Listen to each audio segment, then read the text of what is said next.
Hi, this is Kevin Limity. I'm the City Hall reporter for Killeen Daily Herald, and I'm with Councilman Joseph Solomon, who is the District 2 representative. How are you doing, sir? I'm doing great, Kevin, and thank you for inviting me.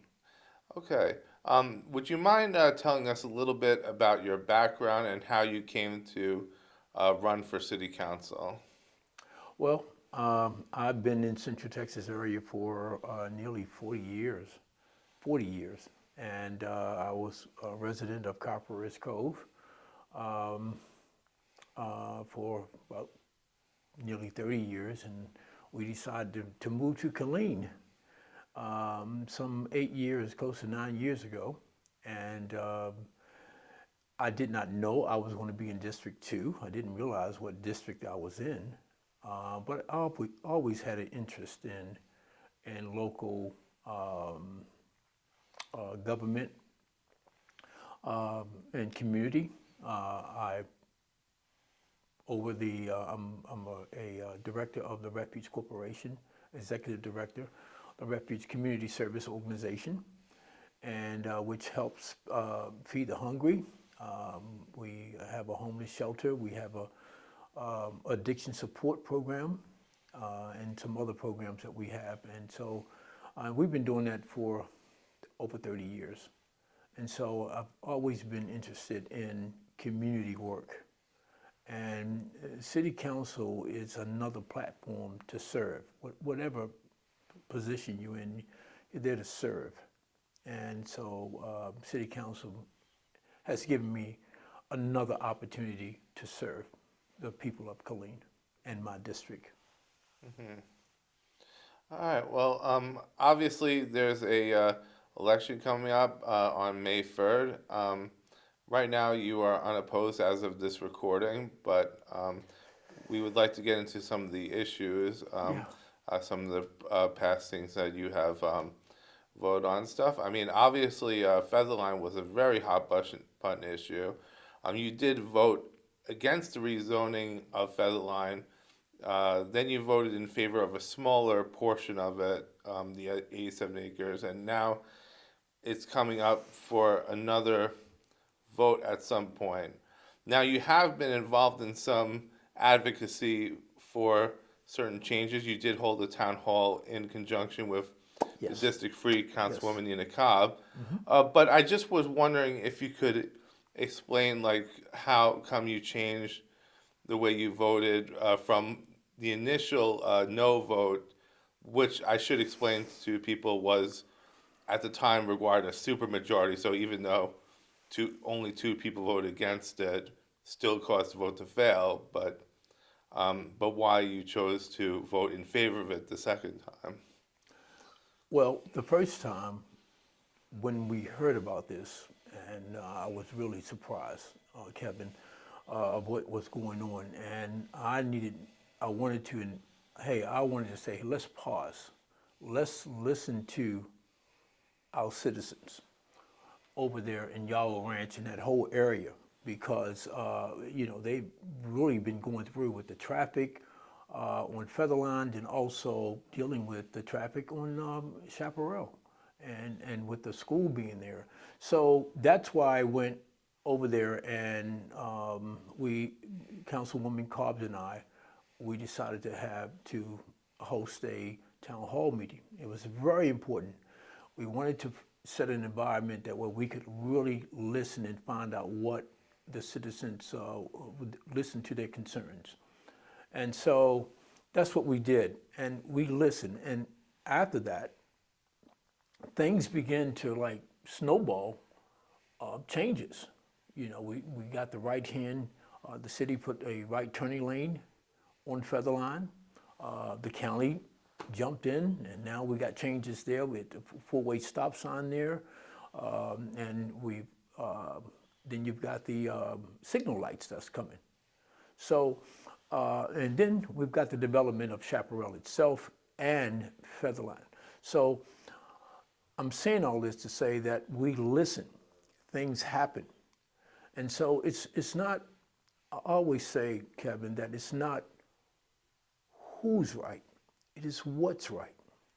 And so you asked me about the second, why did I voted for the development? Well, it's what's right.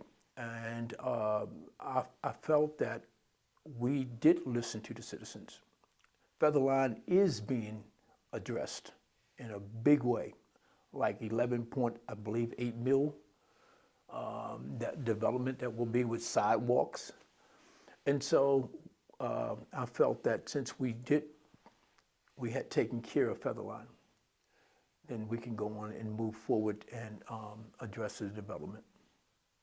Okay, that's fair. Um, Even still, though, and some residents did seem disappointed Right, about the vote, right, and they did. I was just wondering if maybe to those residents, do you have a message to them who were disappointed? Well, you know what? Again, the citizens is very important. We have to listen to them. And my message to them, we did hear. I said this on one of the announcements that we did listen, and we will continue to listen to all of our residents, whether it be in Yellow Ranch area or the Featherline area, or the across the city. We've got to listen to our citizens, and we're willing to listen.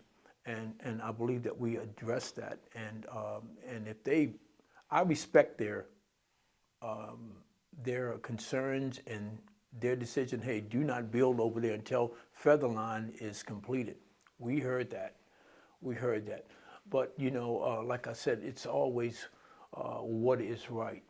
And we felt that we had addressed the traffic issue and moving Featherline up as really a number one priority. And so I say to them, we are still listening to you, and I believe that everything is going to work out when you see Featherline being developed, and it's right now it's growing pains. We just have growing pains in the city, especially in the south side of Killeen.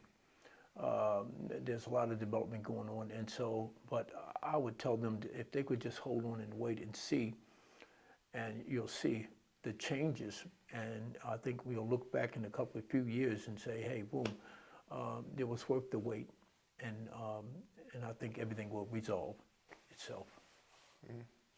Okay, thank you. So this is kind of veering in a slightly different direction. So obviously, one of the differences between the way the council meetings have been run recently was the change of the time and the frequency. And I know that you were one of the people that was kind of spearheaded that, along with the city manager. Yes, sir. Changing the time and frequency. Now, some people, and I'm not sure if it's a lot of people, but certainly a significant amount of people have kind of been critical of that, saying, well, if it starts at 3 p.m., a lot of people are still at work and that sort of thing. So I just wanted to kind of ask you, as a temperature check, how you feel that change is going, and if you think maybe it's workable considering everything. Well, that's a good question, Kevin. Really good question. I think that it's really going well. I've been hearing from a lot of people. I think what people are afraid of sometimes is change. They're comfortable in the norm sometimes, and when all of a sudden they do a change, it's like, oh man, are you serious?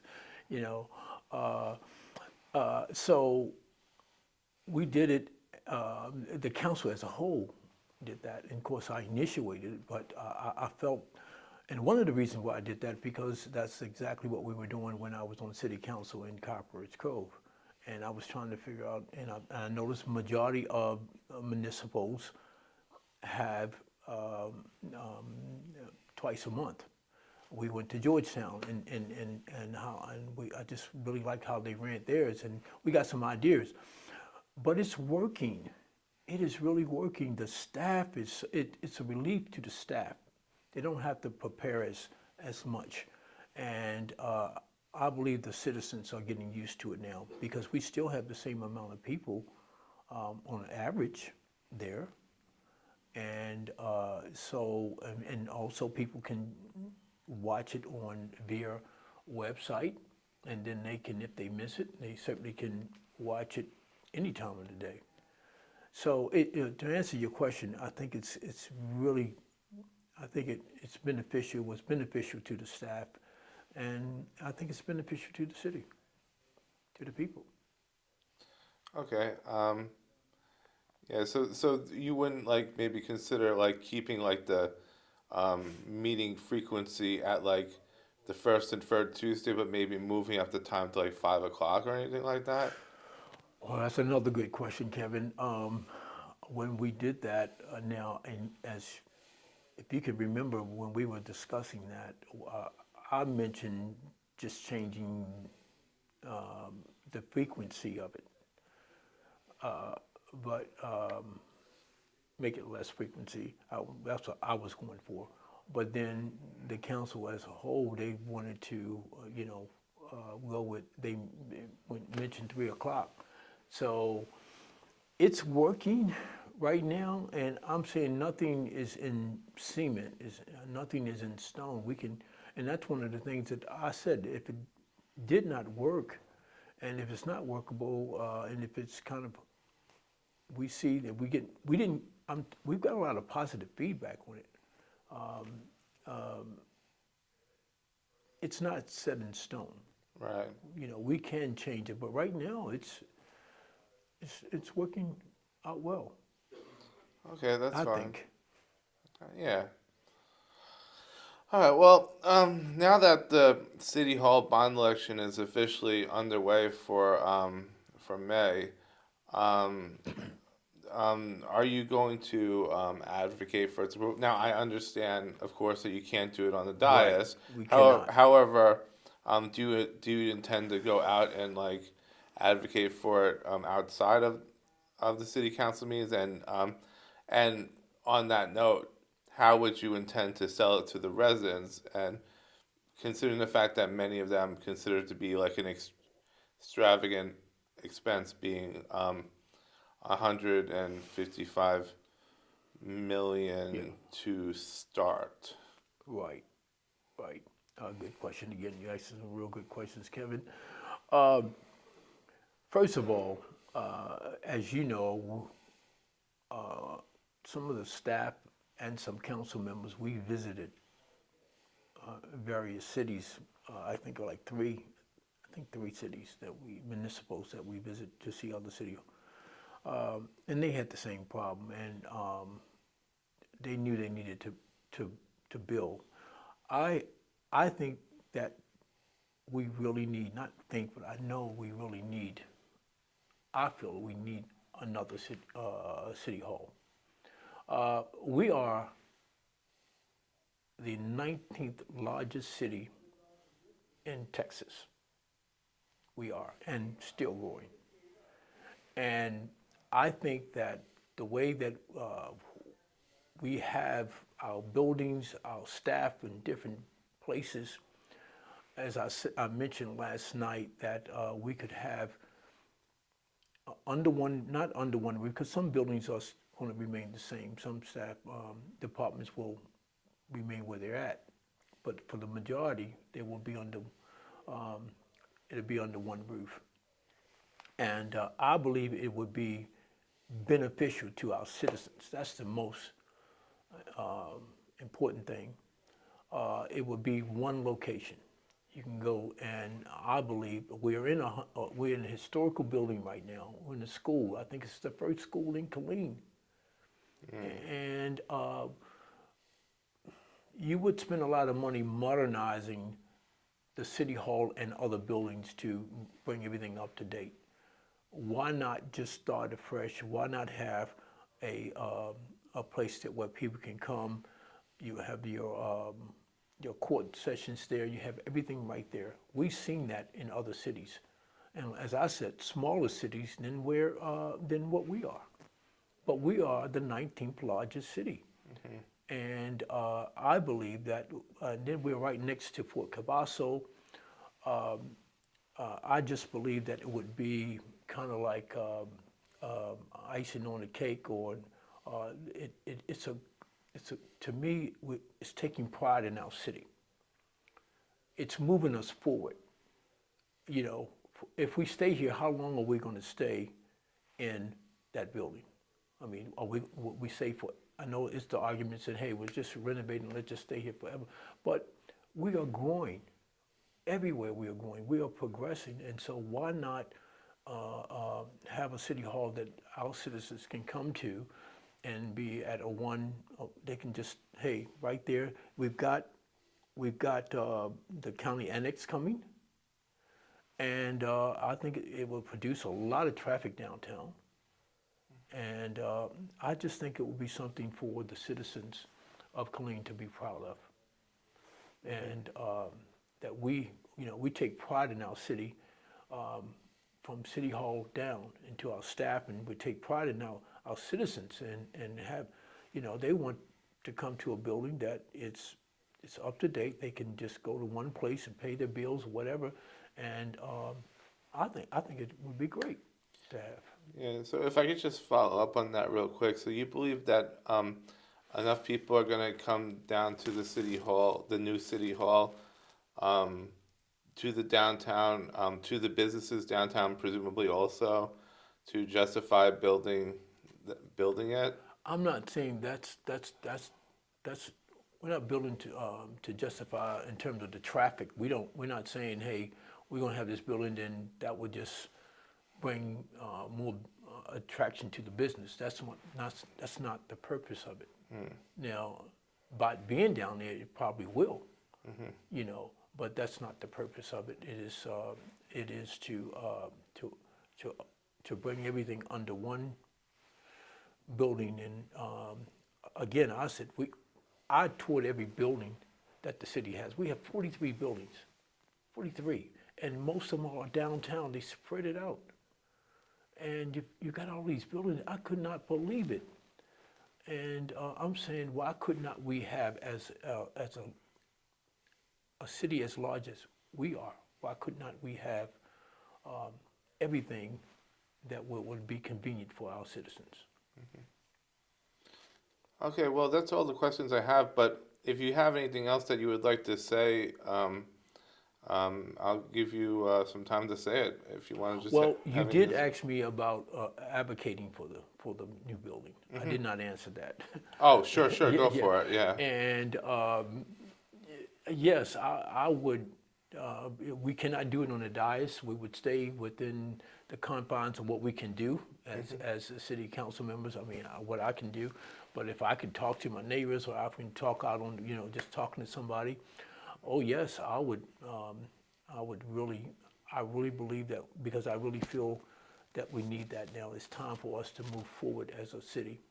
And yes, I would tell everybody that I know to vote for that. Okay, well, thank you very much, Councilman Solomon. This is Kevin Limby with KDH News. Thank you very much. Thank you. Thank you so much.